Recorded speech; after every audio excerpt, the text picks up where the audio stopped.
अस्सलाम वालेकुम वरहमतुल्लाहि वबरकातुहू। उम्मीद है कि आप सब खैरियत से होंगे। आज हम बात करेंगे दिन के अव्वल हिस्से के नवाफिल के बारे में। तो सबसे पहले नमाज फ़जर के बाद जो नफिल नमाज पढ़ी जाती है वो इशा की पढ़ी जाती है। ये एक नफिल नमाज है। तो जब सूरज तुलू होकर एक नेज़े के बराबर हो जाए तो इस वक्त इशराक का वक्त शुरू हो जाता है। इसकी तुलू आफ्ताब से चंद मिनट बाद शुरू होता है। इस नमाज फ़जर और सुबह के वताए पढ़कर उठने से पहले इसी जगह पर अदा करना चाहिए। हदीस पाक का मफ़हूम है कि अल्लाह के रसूल सल्लल्लाहु अलैहि वसल्लम ने इरशाद फरमाया है, जिस आदमी ने फ़जर की नमाज जमाअत से पढ़ी फिर सूरज तुलू होने तक बैठकर अल्लाह रब्बुल इज़्ज़त का ज़िक्र करता रहा और 2 रकात नमाज अदा की तो उसे एक हज और एक उम्रे का सवाब मिलेगा। यह हदीस तिर्मिज़ी शरीफ की 480 है। देखो सुबहान अल्लाह, अल्लाह रब्बुल इज़्ज़त ने कितना ही बड़ा सवाब दिया। एक हज और एक उम्रे का सवाब मिलता है इसे पढ़ने से। और फिर इसके बाद चाश्त का वक्त शुरू होता है। तो चाश्त का वक्त आफ्ताब के खूब तुलू हो जाने पर चाश्त का वक्त शुरू हो जाता है। जब तुलू आफ्ताब और आगाज़ ज़ोहर के दरमियान कुल आधा घंटा से हिस्सा गुजर जाए तो ये चाश्त के लिए अफजल वक्त है। आप सल्लल्लाहु अलैहि वसल्लम ने इरशाद फरमाया है कि अल्लाह ताला इरशाद फरमाते हैं कि हदीस पाक का मफ़हूम है, दिन के शुरू में मेरे लिए 4 रकात नमाज अदा करें, मैं तेरे लिए सारे कामों के लिए काफ़ी हो जाऊंगा। सुबहान अल्लाह, अगर हम 10 मिनट का भी वक्त चाश्त की नमाज के वक्त निकाल लें तो अल्लाह रब्बुल इज़्ज़त हमारे तमाम कामों के लिए काफ़ी है। हमारे तमाम कामों में आसानियाँ हो जाएंगी।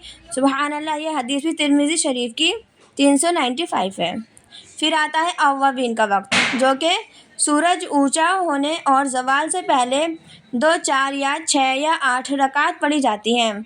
और इसके नमाज अव्वाबीन के बारे में हज़रत ज़ैद बिन अरक़म रज़ियल्लाहु अन्हु ने कुछ लोगों को नमाज चाश्त पढ़ते हुए देखा तो उन्होंने कहा, क्या तुम लोगों को इल्म नहीं कि इस वक्त के अलावा दूसरा वक्त नमाज अव्वाबीन के लिए ज़्यादा अफजल है, और ये वो वक्त है जिसके बारे में रसूलुल्लाह सल्लल्लाहु अलैहि वसल्लम ने इरशाद फरमाया है कि अव्वाबीन का वक्त तभी होता है जब ऊँट के बच्चों के पाँव जलने लगें। यह हदीस मुस्लिम शरीफ की है और यह हदीस नंबर 368 है। इन तीनों नमाज़ों के वक्त की एक बार और वजाहत कर देती हूँ कि अगर सूरज तुलू होने के 15-20 मिनट बाद ये नवाफिल अदा किए जाएँ तो नमाज इशराक कहलाती है का वक्त शुरू हो जाता है। और अगर तुलू आफ्ताब के तकरीबन 80 मिनट बाद अदा की जाए तो नमाज चाश्त कहलाती हैं। और नमाज चाश्त की एक और फजीलत है कि अल्लाह के रसूल ने इरशाद फरमाया है कि जब नमाज चाश्त पढ़ते हैं तो उस वक्त के वो जन्नत के दरवाजे खुल जाते हैं तो डायरेक्ट अमाल जाते हैं। तो अल्लाह के रसूल कहते हैं, मैं ये पसंद न करूँ कि मेरे अमाल नमाज की हालत में जाएं। सुबहान अल्लाह, कितनी ही प्यारी फजीलत है। और तीसरा अव्वाबीन का वक्त, अगर तुलू आफ्ताब के 2-2.5 घंटे बाद अदा किए जाए तो नमाज अव्वाबीन कहलाती है।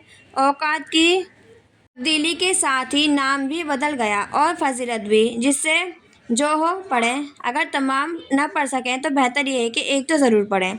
दुआओं में याद रखिएगा। अस्सलामु अलैकुम व रहमतुल्लाहि व बरकातुहू।